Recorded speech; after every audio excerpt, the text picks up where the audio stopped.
country, I think. There's a reason why there's this cluster of potters here.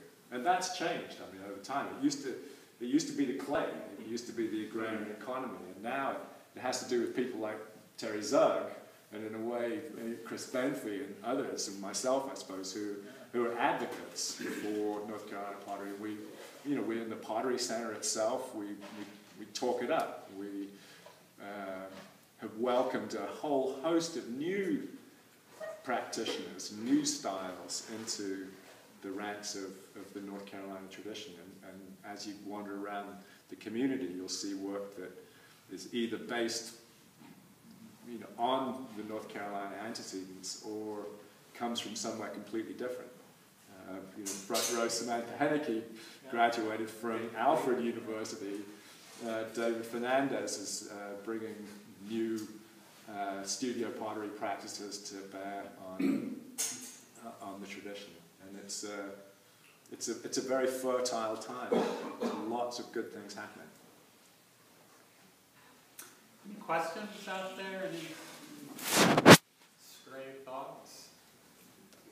You were talking, Mark, about why make large pots. There was a Catawba Indian potter named Martha Jane Harris. She died in 1925, 1926, born prior to 1850.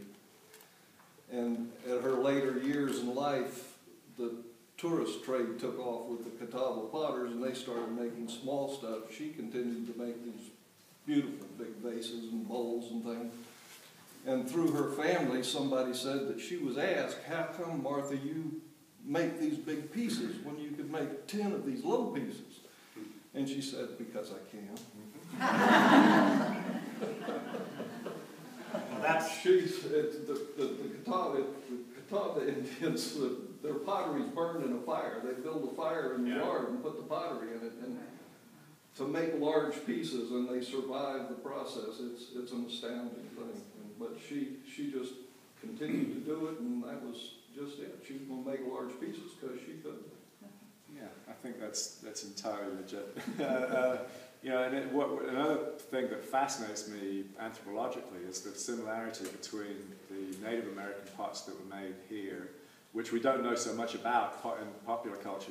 Most people know about Southwest Native American traditions, but not the East Coast, particularly this section of the East Coast. And they're actually phenomenally beautiful pots made that really echo the style of West African pots. They're usually round-based, textured with some kind of rouletting, used for cooking, used for storing liquids.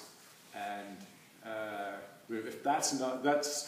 if you can get to see any of those pots, there are some in the Shield Museum in Dallas, the other side of Charlotte, and I think up at the UNC Chapel Hill Archaeology Department.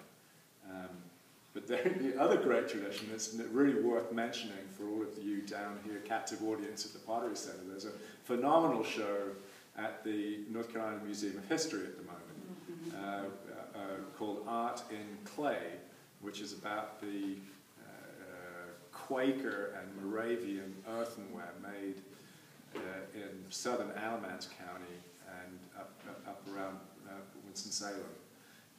And a lot of the work was actually in the archaeological examination of a particular group of pots that had previously been attributed to the Moravians. It was actually discovered that they were made by the Quakers in Alamance County. It was done by Linda Carnes McNaughton, our outgoing president of the Pottery Center, who introduced us just earlier. So there's a lot of really good scholarship that goes on here. And for good reason, because the tradition is so magnificent. Yeah, the Quaker discoveries came too late for me. I'd written a book with all sorts of Quakers and Quaker themes, and very late in the day, my father said, "There's someone looking into some of the local Quaker potters."